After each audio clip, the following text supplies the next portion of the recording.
Okay,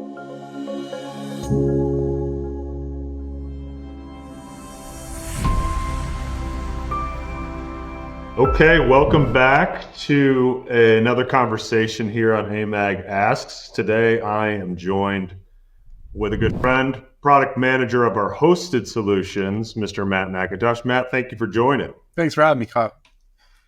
So this conversation's fun because I've been selling access control for as long as I've been in the industry, and I've been walking into really secure facilities on a regular basis to go help folks design robust security platforms. And as I've done that, for the majority of my career, I've signed in on a paper log with an administrator or a front desk attendant or an operator.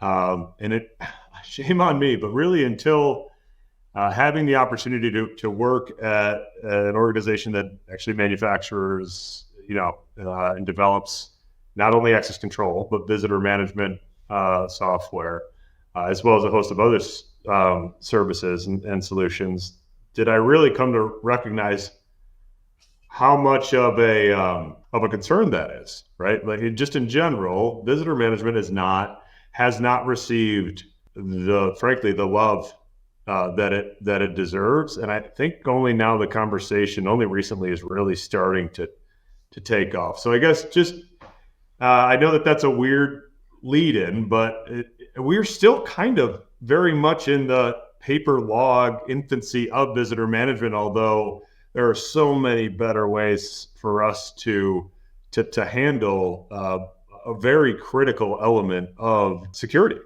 Yeah, absolutely, Kyle. So I've been at AMAG now for about 8 years. And when I first got hired, we were just getting ready to release our visitor management product, Guest.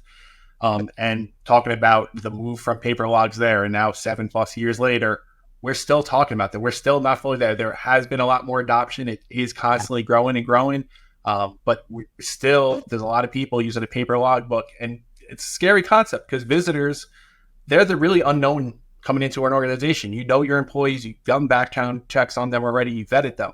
Visitors, we don't know. And when you have just a paper logbook, you don't necessarily know who's coming. It could be a big deal. It could be just somebody off the street. It's all treated as unsolicited visits because we just don't have that heads up of, hey, this person's coming to town today. So it really is a hindrance. It's something we definitely need to improve on.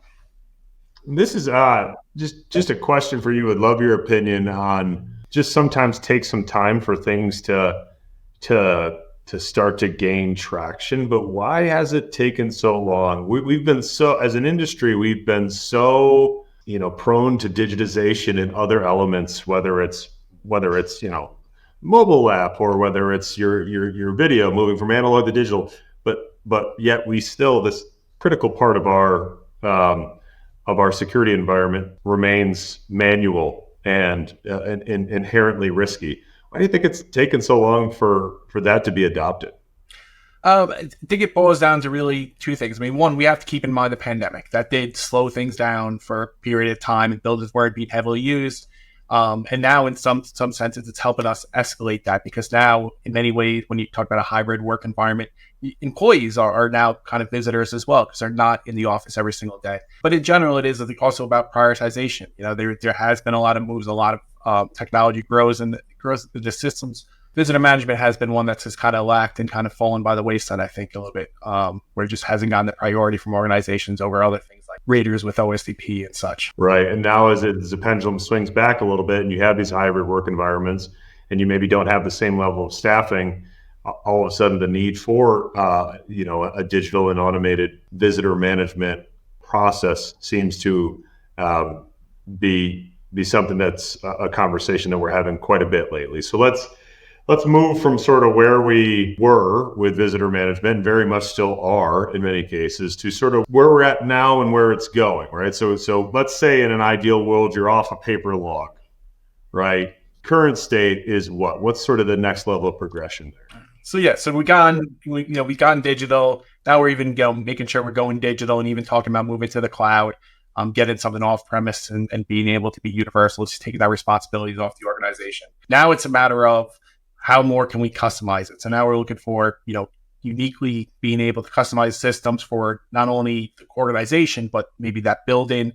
Each state might have some different regulation or different ways you need to handle stuff. Each building might have different purposes. One might be a headquarters where you're having visitors all the time. One might be a small satellite office where, for the most part, no one's ever going to come to visit that building. It's just the workers coming in to do their daily jobs. So how do we critique the system or customize the systems to make it fit those individual needs? Then it's also now about moving towards how do we integrate this with our other systems? How do we get analytics from it? How do we integrate it with our access control system so that we can get away from just handing a visitor a pre-configured badge with certain amounts of access onto it and get that person the access that they need? Again, bringing in this concept of least privileges, only give a person what they actually need to get the job there done and lower the risk to the organization as a whole. That seems like such a natural fit between access control and visitor management, because you could probably say that visitor management falls within a broader umbrella of access control. It's a part of access control. And just from an overall theme perspective, now it's just how do you marry the systems together? Yeah, absolutely. So then, okay, so that's where we are, and that's what a lot of people are currently working through. As you sort of look out, because you're living it, right? Product manager, hosted solutions, Guest is one of our hosted solutions, but this doesn't just apply to Guest, this applies to many other visitor management platforms. What do you see sort of the future of visitor management looking like? So, in the future, I think we're going to go more and more automated. Everybody's under cost pressures, do more with less. And the only way you can do more with less is automate. Simply that. We can make up out of thin air. So you're talking about bringing in, again, kiosk and stuff, maybe help either supplement the receptionist so you don't have to have as many at the lobby, or replace them altogether.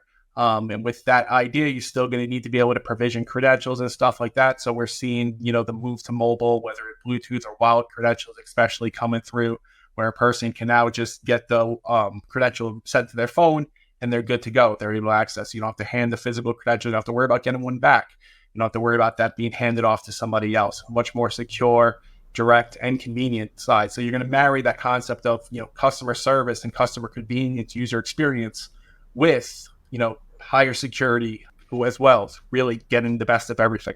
Last question for you as we sort of wrap up, and be interested in your thoughts here. If I'm a security director at an institution and I want to take the first step in understanding how to sort of move off a manual process, what are some things for me to be considering as I take that first step? You have to really understand what your needs are, what types of visitors you're going to see. If there it is, if you're just seeing general vendors or you have people coming in for interviews, what are the different scenarios? What are the different workflows they might need to go through? Kind of break down your processes and see the unique characteristics of all these different scenarios. And then we can look into systems that can meet all those. Well, Matt, I appreciate the time today. I think this is fascinating. And shame on me for taking me all the way to be on the manufacturer side of the equation to actually have these conversations on a regular basis. So I appreciate you. You educating me today, and thanks for joining. Thanks for having me.